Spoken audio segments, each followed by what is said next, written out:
શિયાળામાં મળતા શાકભાજીનો ઉપયોગ કરીને આજે આપણે એક મસ્ત ટ્રેડિશનલ ગુજરાતી નાસ્તો બનાવીશું. તો જોઈને તમે સમજી ગયા હશો. તો એ છે ગુજરાતી હાંડવો. હાંડવો છે એ દાળ ચોખા પલાળીને એને પીસીને એમાંથી પણ બનાવી શકાય છે અને દાળ ચોખા દળાવીને એટલે કે એનો લોટ તૈયાર કરીને પણ બનાવી શકાય છે. તો આજે આપણે લોટ તૈયાર કરીને હાંડવો બનાવીશું. તો એના માટે મેં અહીં 2 વાટકી ચોખા અને 1 વાટકી ચણાની દાળ લીધી છે. હવે અહીં તમે બાસમતી સિવાયના કોઈ પણ ચોખાનો એટલે કે કણકી ચોખાનો પણ ઉપયોગ કરી શકો છો. સાથે મેં અહીં 1 વાટકી ચણાની દાળ લીધી છે. હવે ચણાની દાળ સિવાય તમારે તુવેર દાળ, મગની દાળ એ બધું ઉમેરવું હોય તો ઉમેરી શકાય, પણ હું અત્યારે માત્ર ચણાની દાળનો જ ઉપયોગ કરીશ. હવે સાથે એક ટીપ પણ આપીશ. જો ચણાની દાળ તમારી વારે વારે બગડી જતી હોય ને તો એમાં કડવા લીમડાના પાન ઉમેરી દેવા, જેથી ક્યારેય નહીં બગડે. તો હવે 2 વાટકી ચોખા અને 1 વાટકી દાળને મિક્સ કરીને આપણે એનો કરકરો લોટ તૈયાર કરી લીધો છે. રવો હોય ને એવો લોટ તૈયાર કરવાનો. તો અહીં આપણે 2 કપ જેવો લોટ લેવાનો છે. મેઝરમેન્ટ કપનો ઉપયોગ કરી રહી છું. તમારે કોઈ એક વાટકી સેટ કરવી હોય તો એ પણ કરી શકાય.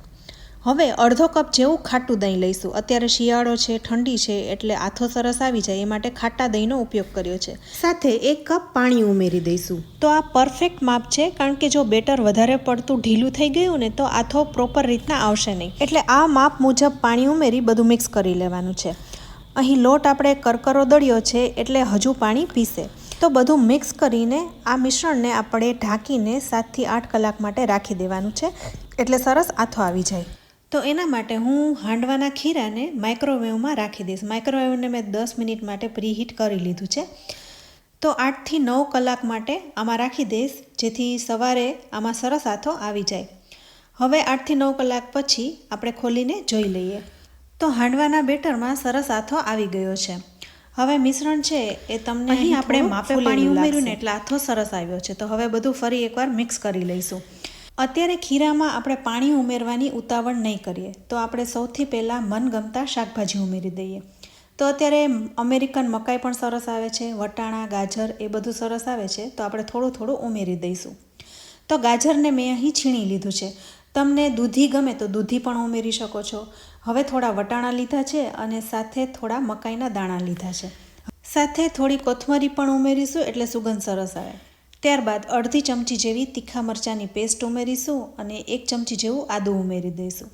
સાથે સ્વાદ પ્રમાણે મીઠું અને અડધી ચમચી જેવી ખાંડ ઉમેરીશું. ત્યારબાદ 5 ચમચી જેવી હળદર ઉમેરી દઈશું અને બધું સારી રીતના મિક્સ કરી લઈશું. આપણે આમાં શાકભાજી ઉમેર્યા એટલે હજુ મિશ્રણ થોડું ઢીલું થશે.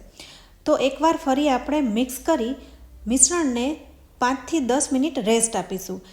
ત્યાં સુધીમાં આપણે એક વઘાર માટેની તૈયારી કરી લઈએ. તો વઘાર માટે મેં 2 ચમચી શિંગદાણાને અધકચરા ખાંડી લીધા છે. સાથે થોડા તલ અને લીમડાના પાન લઈશું. અહીં મેં 2 ચમચી જેવા તલ લીધા છે, પણ બધા એકી સાથે ન ઉમેરી દેતા. જ્યારે આપણે હાંડવો બનાવીએ ત્યારે થોડા થોડા ઉમેરીશું અને લીમડાના પાનનો ઉપયોગ પણ ત્યારે જ કરીશું. તો હવે એક નાનું વાસણ લેવાનું છે, એમાં 2 ચમચી જેવું તેલ ઉમેરી દઈશું. સાથે થોડી રાઈ અને હિંગનો વઘાર કરીશું. તે હવે અડધી ચમચી જેવા તલ અને બધા શિંગદાણા પણ ઉમેરી દઈશું એટલે સરસ તળાઈ જાય. શિંગદાણા અને તલ ઉમેરવાથી હાંડવામાં એકદમ નટી ફ્લેવર આવે છે, એટલે વધારે ટેસ્ટી લાગે છે. તો હવે ગેસ બંધ કરી વઘારને હાંડવાના મિશ્રણમાં ઉમેરી દેવાનો છે અને હવે સારી રીતના મિક્સ કરી લઈશું. અહીં હવે તમે જોઈ શકો છો શાકભાજીમાંથી પાણી છૂટ્યું એટલે મિશ્રણ થોડું ઢીલું થઈ ગયું છે. તો અહીં કન્સિસ્ટન્સી પ્રોપર છે. હવે હાંડવો સારી રીતે ફૂલે એ માટે નાની ચમચી જેવા બેકિંગ સોડા ઉમેરીશું.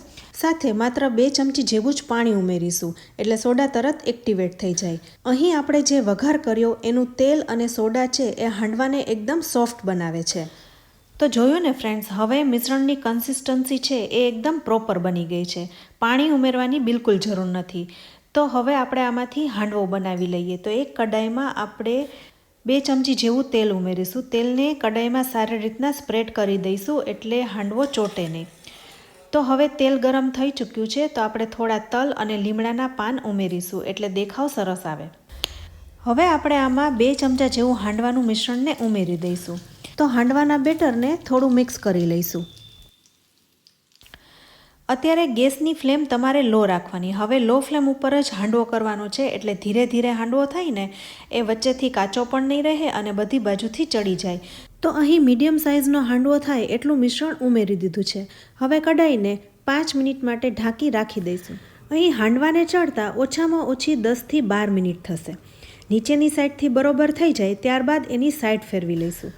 તો હવે 5 મિનિટ જેવું થઈ ગયું છે. ગેસની ફ્લેમ લો છે. તો હવે સાઈડમાંથી હાંડવો ઉકળી રહ્યો છે. અહીં તમારે ખૂબ જ ધ્યાન રાખીને હાંડવાની સાઈડ ચેન્જ કરવી, કારણ કે આપણે અહીં શાકભાજીમાં આખા વટાણા અને મકાઈના દાણા ઉમેર્યા છે, એટલે હાંડવામાં ક્રેક આવવાની શક્યતા વધારે છે. તો એકદમ ધ્યાનપૂર્વક હાંડવાની આપણે સાઈડ ચેન્જ કરી લઈશું. તો જોયું ને ફ્રેન્ડ્સ, લો ફ્લેમ રાખી છે તો હાંડવો તળિયેથી ચોટ્યો પણ નહીં અને એકદમ સરળ રીતના ઉકળી ગયો. અને હાંડવાનો કલર પણ એકદમ સરસ આવ્યો છે. નીચેની બાજુથી એકદમ ક્રિસ્પી થઈ ગયો છે. હવે બીજી સાઈડથી પણ આપણે એવો ક્રિસ્પી કરી લેવાનો છે. તો ફરી 3થી 4 મિનિટ માટે ઢાંકી રાખી દઈશું. હવે નીચેની સાઈડથી હાંડવાને કૂક થતાં વાર નહીં લાગે. ગેસની ફ્લેમ લો જ છે એટલે હાંડવો નીચેની સાઈડથી પણ સરળ રીતના ઉકળી જાય છે. તો જુઓ, હાંડવો એકદમ સરસ રીતના તૈયાર થઈ ગયો છે. તો હાંડવો બનાવવા માટે તમારે બેટર છે એ પરફેક્ટ રીતના બનાવવાનું છે. જો વધારે પડતું ઢીલું થઈ ગયું તો હાંડવો ડી શેપ થઈ જશે, એટલે પરફેક્ટ શેપ એનો આવશે નહીં. એટલે બરોબર માત્રામાં પાણી ઉમેરીને તમારે બેટર તૈયાર કરવાનું અને હાંડવાને આવી રીતના બનાવી લેવાનો. સાથે સિઝન પ્રમાણે તમને ગમતા કોઈ પણ શાકભાજીનો ઉપયોગ કરી શકો છો. આજે આપણે કડાઈમાં બનાવ્યું, પણ હાંડવાનું કુકર આવે ને એમાં પણ હાંડવો મસ્ત બને છે. કડાઈમાં જ્યારે તમે હાંડવો બનાવો ત્યારે પોળા ચમચાનો ઉપયોગ કરવો, એટલે હાંડવાની સાઈડ તમે આસાનીથી ફેરવી શકો. તો હવે આ હાંડવો તૈયાર થઈ ગયો છે. ઉપરથી એકદમ ક્રિસ્પી દેખાઈ રહ્યો છે. તો જોઈને જ ખાવાનું મન થાય છે ને. તો આવી રીતના આપણે બધા હાંડવાને તૈયાર કરી લેવાના છે. દરેક વખતે તેલમાં તલ અને લીમડો મૂકીને હાંડવાનું મિશ્રણ ઉમેરી દેવાનું. તમારે જે સાઇઝનો કરવાનો હોય એટલું હાંડવાનું મિશ્રણ ઉમેરી લો ફ્લેમ ઉપર ઢાંકીને 10થી 12 મિનિટમાં હાંડવો તૈયાર કરી લેવાનો. એક સાઈડથી હાંડવો સરસ ચડી જાય ત્યારબાદ બીજી સાઈડ એની ફેરવી લેવી. હાંડવાની સાઈડ ચેન્જ કરો ત્યારે ખાસ ધ્યાન રાખવાનું કે હાંડવો તૂટી ન જાય. તો આવી રીતના બીજી સાઈડ ફેરવીને પણ કૂક કરી લેવાનો છે. તો ફ્રેન્ડ્સ, આ હાંડવાને મેં લાલ અને લીલી ચટણી સાથે સર્વ કર્યા છે. તમે ચા સાથે, અથાણા સાથે પણ ખાઈ શકો છો. તો જોઈને જ ખાવાનું મન થાય છે ને. તો જો તમે હાંડવો આ રીતે ક્યારેય ન બનાવ્યો હોય ને તો શિયાળામાં મળતા શાકભાજીનો ઉપયોગ કરીને આ હેલ્ધી હાંડવો તમે એકવાર જરૂરથી ટ્રાય કરજો. અહીં તમે જોઈ શકો છો હાંડવાનું ઉપરનું લેયર એકદમ ક્રિસ્પી થયું છે અને અંદરથી એકદમ સોફ્ટ. તો આ હાંડવો બાળકોને લંચ બોક્સમાં, હસબન્ડને ટિફિનમાં પણ આપી શકાય છે. તો તમને આજે આ હાંડવાની રેસીપી કેવી લાગી? સાથે વિડીયો ગમ્યો હોય ને તો લાઈક કરી શેર કરજો અને અમારી ચેનલને સબસ્ક્રાઈબ જરૂરથી કરી લેજો. અમારા ફેસબુક પેજને લાઈક કરી ફોલો કરજો. તો ફરી મળીશું આવી એક ઉપયોગી રેસીપી સાથે. ત્યાં સુધી આવજો.